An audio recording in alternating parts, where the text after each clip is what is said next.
60 अध्याय उसके 5वां पद में देखेंगे, अब तू इसे देखेगी और तेरा मुख चमकेगा, तेरा हृदय थरथराएगा और आनंद से भर जाएगा, क्योंकि समुद्र इस सारा धन, जाति जाति की धन संपत्ति तुझको दूंगा।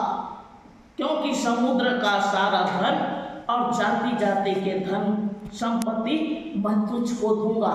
इस बात को देखकर तू थरथराएगी, तेरा मुख चमकेगा। चमकेगा यानी परिस्थिति बदल जाएगा, जीवन बदल जाएगा। पहले देखिए, पहले के समय में यात्रा करते थे मेरे प्रियो, पैदल चले जाते थे। आज कई प्रकार के साधन, गाड़ी और एरोप्लेन, नाना प्रकार के साधन बिना आज हमारा जीवन में चल नहीं पाएंगे। पहले केवल रोटी, कपड़ा और मकान, 3 बातों की इच्छा करते थे लोग। हमको बस खाने के लिए रोटी मिल जाए, पहनने के लिए वस्त्र मिल जाए और रहने के लिए छोटा सा आशियाना हो गया तो हे प्रभु इतनी हमको काफी है, पहले हम सोचते थे। लेकिन अभी उतनी में नहीं चलेगा। हालेलुया। ऐसा धन मैं तुझे दूंगा जो, क्योंकि समुद्र का सारा धन और जाति जाति के धन संपत्ति तुझे मिलेगा। जाति जाति के लोग के अंडर में जो धन है वो तू भय खाएगा। तू मेरी आज्ञाओं को मानेगा, तू मेरी विधियों को मानेगा, तू मेरे रास्तों में चलेगा तो मैं समुद्र में हीरा मोती जो सारा धन है मैं तुझे दूंगा। परमेश्वर कहता है तेरा मुख चमकेगा, तू थरथरा जाएगा इतना सारा धन संपत्ति देखकर कि ये यहोवा तूने ये क्या कर दिया, ये कैसे मेरे जीवन में आश्चर्य कर्म किया। सुलेमान सोचा होगा, मैं बुद्धि मांगा, राजा ऐसे द्वार खोल दिया, ना दोबारा ऐसा कोई राजा होगा, कभी ऐसे किसी के पास ऐसे धन नहीं होगा, ऐसे परमेश्वर ने कह दिया। और सुलेमान ऐसी धन संपत्ति का वारिस बना। वैसी हमें भी परमेश्वर समुद्र का सारा धन, जाति जाति की धन संपत्ति तुझको मिलेगा। जाति जाति में जो धन संपत्ति है वो तुझको मिलेगा। ऐसे वो धन को देखकर तेरा मन थरथराएगा, चमकेगा, तू कांप उठेगा। ओहो, मैं सोचता था कि मैं कुछ निर्बल हूँ, कमजोर हूँ, आज मैं बिल्कुल अशक्त हो गया हूँ, लेकिन यहोवा को याद किया, वो यहोवा तेरे लिए वो रास्ता को खोल दिया जितना तेरे चित्त में नहीं था, तेरे समझ में नहीं था। लेकिन परमेश्वर की संगति, परमेश्वर की महिमा, परमेश्वर की उपस्थिति अपने जीवन में जानने के द्वारा, उसकी आज्ञाओं को मानने के द्वारा परमेश्वर ने वो समुद्र के गड़ा हुआ धन, समुद्र के मोती को दे दिया। हालेलुया। वही धन है गुप्त में गड़ा हुआ, अंधकार में छिपा हुआ धन। मेरे प्रियो, हम देखते हैं उत्पत्ति के किताब 40 अध्याय उसके 40-45 पद में यूसुफ को परमेश्वर ने दर्शन देकर उसे आशीष को दिया और यूसुफ नाना प्रकार की समस्या में पड़ा। पहले तो उसने दर्शन देखा, उसके भाई उसके ऊपर बहुत सारी समस्या को खड़े कर दिए। उसने दर्शन देखा कि तारागढ़ दंडवत कर रहे हैं, वो धान के जो बीड़ा है वो 11 उसको दंडवत कर रहे हैं। इस बातों को सुनकर उसके भाइयों ने क्रोध होकर उसे मारने के लिए मंशा की। पहले तो उसे मारने के लिए सोचा, फिर उन्होंने सोचा अरे भाई है, ये हमारा मांस का मांस, लहू का लहू है, इसे हम कैसे मार सकते हैं। इस प्रकार उन्होंने सोचकर उसे गड्ढा में डाल दिए और एक मिधानी के हाथ में उसे बेच दिए 20 सिक्का के लिए। लेकिन परमेश्वर ने उसे दर्शन देकर पहले से कहा था कि तू राजा बनेगा। वह कहाँ नष्ट होता। फिर एक ऐसे परिवार में मिधानी ने लाकर उसे पोतीफर के यहाँ बिक्री कर दिया। उसकी पत्नी ने उसने लालसा लगाकर उसे जेल खाना में डाल दिया।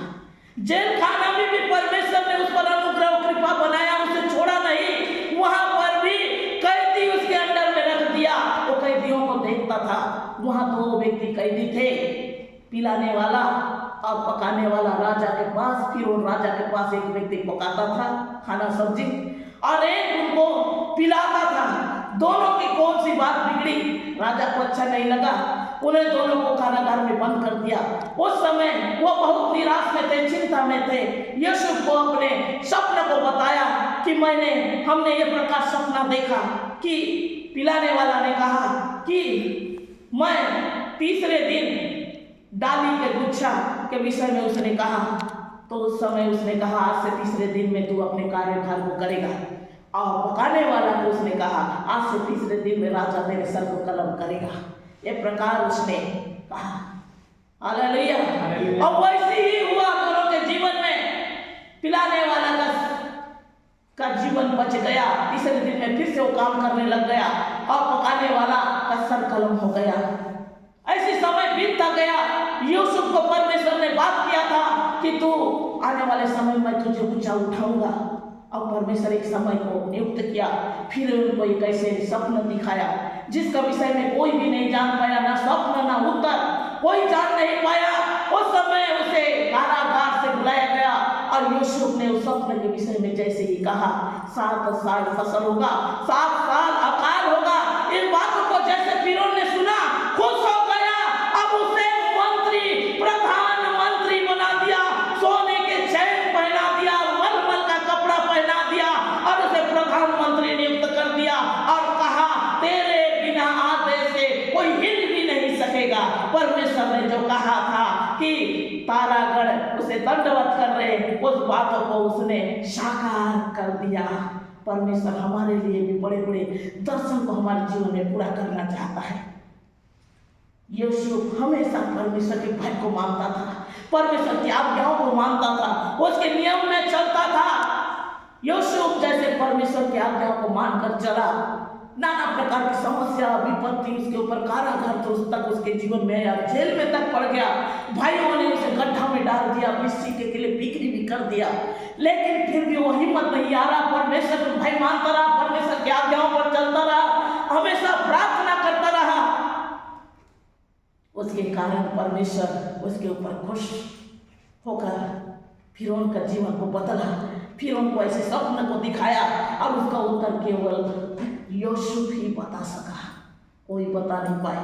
नाना प्रकार उस जगह तंत्र करने वाले, मंत्र करने वाले, नाना प्रकार से उस जगह योगी दूर दूरांत सब लोग आए, लेकिन कोई भी उस स्वप्न को बता नहीं सके। लेकिन यूसुफ ने बताया कि 7 साल फसल होगा, 7 साल बाद अकाल होगा, क्योंकि बड़े जो गाय आके बिल्कुल पतले दुबले गाय आके बड़े बड़े गाय को, 7 गाय को खा रहे हैं। ये राजा ने स्वप्न देखा, बिल्कुल अच्छा फसल जो बहुत अच्छा निकल रहा है उसको बिल्कुल एकदम पतला दुबला फसल आके खा जा रहा है। इस प्रकार सपना 2 बार फिरौन ने देखा। ये सपना सही उत्तर यूसुफ ने जैसे उसे बताया वैसे ही फिरौन खुश हो गया और उसके जीवन में अपने आशीष से भर दिया, उसे प्रधानमंत्री बनाया, उसका विवाह करवाया। हालेलुया। परमेश्वर का धन्यवाद हो मेरे प्रियो, परमेश्वर की महिमा हो। वो राजा जब खुश होता है तो अपने आशीष और अनुग्रह से भर देता है। आज हम जब उसके साथ में है, आने वाले समय हमारे लिए भी परमेश्वर बड़ी बड़ी रास्ता को खोल रहा है, परमेश्वर बड़ी बड़ी योजनाओं को कर रहा है, लेकिन हम नहीं जानते। आज हम जो सामने दिख रहा है हम इसी बातों को जानते हैं। आज हम निराशा में है, आज हम चिंता में है, आज हम दुख में है, आज हम आंसू में है, हमारे हर एक दरवाजा बंद पड़ा है, हम आगे बढ़ नहीं पा रहे हैं, असफलता हमारे जीवन में है, लेकिन हम कैसे करें? यूसुफ ने नहीं सोचा, परमेश्वर ने मुझे दर्शन दिया था और मैं कैसे आज कारागार में हूँ, आज मेरे जीवन में ऐसी समस्या क्यों है? उसने परमेश्वर से नहीं कहा, उसने हमेशा परमेश्वर को धन्यवाद दिया। परमेश्वर एक निश्चित समय में उसे प्रधानमंत्री बना दिया। Hallelujah, hallelujah. उसने परमेश्वर के भय को माना मेरे प्रियो, परमेश्वर की आज्ञाओं को मानकर चलता रहा और परमेश्वर निश्चित समय में उसके जीवन में, उसके हृदय में परमेश्वर ने आशीष के द्वार को खोल दिया। हालेलुया। इसलिए परमेश्वर के वचन में लिखा है, भजन संहिता 113 अध्याय उसके 7 और 8 पद में लिखा है, वह कंगाल को मिट्टी पर से और दरिद्र को भूरे से उठाकर ऊंचा करता था,